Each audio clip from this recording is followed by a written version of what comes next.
کیا تھا کہ جب رسول اللہ کا دور تھا تو اس زمانے میں کسی کو بھی کوئی بھی دقت آتی تھی تو وہ رسول اللہ کے پاس چلا جاتا تھا اور وہ جا کے اپنی پرابلم ان کو بتاتا تھا اور وہ بتا دیتے تھے کہ اس کا یہ سلیوشن ہے. ٹھیک ہے. اور اس کی ایک بہت ساری مشہور حدیثیں ہیں ویسے اس کے لیے جس میں رسول اللہ نے ایسے سلیوشنس بتائے ہیں جو بعد کے آئے ہوئے صوفیوں سے میچ کرتے ہیں. ٹھیک ہے.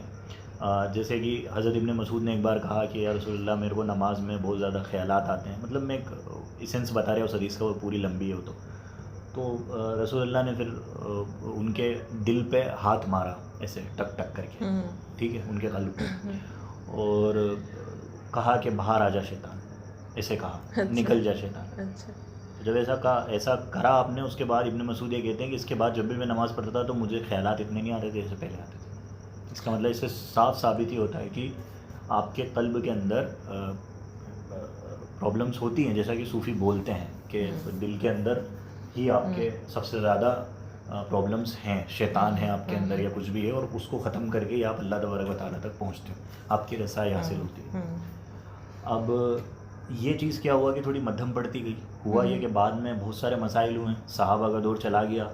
اس دور کے بعد ایسے لوگ آ گئے بہت سارے جو دین کو رسماً فالو کرنے لگ گئے. وہ ایک طرح کا پلے ہو گیا. مطلب پلے مطلب کیا, روٹین کوئی چیز ہو گئی بس نارمل سی, اس سے کوئی چینج پرسنالٹی میں نہیں آتا تھا.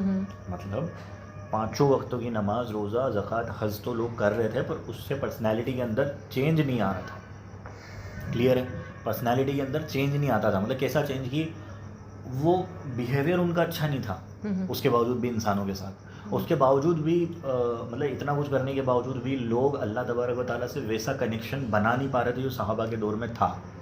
کچھ صحاباؤں کا, بہت ساروں کا تھا کیا کم تھا, پر اس وقت ایسا تھا کہ رسول اللہ کے دور میں بہت حد تک اچھے لوگوں کا نمبر زیادہ تھا. یعنی ایسے لوگ ہیں جن کا تعلق براہ اللہ سے اچھا ہے. پر بعد کے دور میں ویسا رہا نہیں. تابعی کے دور میں اور کم ہو گیا, اتباع التابعی کے دور میں اور کم ہو گیا, اس کے بعد وہ اور کم ہو گیا. تو ایک گروپ نکل کے آیا جس نے اس پرابلم کو دیکھا کہ یار لوگوں کا تعلق اللہ کے ساتھ اتنا اچھا نہیں ہے, یہ رسمن ہو گیا دین. تو مطلب لوگ پڑھ رہے ہیں نماز پر, اس کے باوجود بھی وہ اس طریقے سے اللہ سے نہیں جم پا رہے. تو انہوں نے کیا کرا کہ ایسے طریقے ایجاد کرے کچھ جو آج کے زمانے میں اپن بولیں تو سائیکولوجیکل طریقے ہیں, اللہ سے تعلق بنانے کے سائیکولوجیکل طریقے. ٹھیک ہے.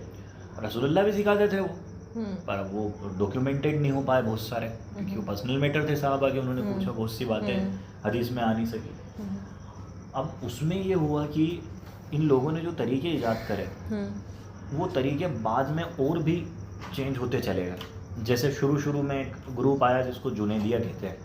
جنیدیہ مطلب وہ جنید بغدادی نام کے ایک شخص تھے, وہ انہوں نے بتایا ایک طریقہ, ایک وہ آیا. اور اسی طرح سے ایک اور طریقہ آیا حضرت تیفور شامی کا, تیفوریہ. تو یہ اور اس کے علاوہ سری سختی کا اور بھی چلے. تو یہ 2-3 بہت فیمس شروعاتی دور میں تو ہوئے.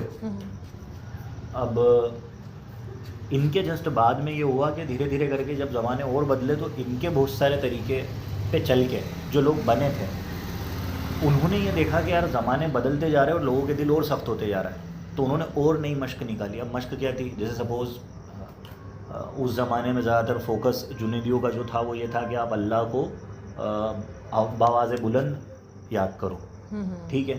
اور اس کو اتنی دیر تک کرو کہ آپ جو ہے وہ پوری طرح اپنی ہستی اس کے اندر ختم کر لو. یعنی آپ کو اپنا دھیان نہ رہے, ایسی کنڈیشن آ جاتی ہے.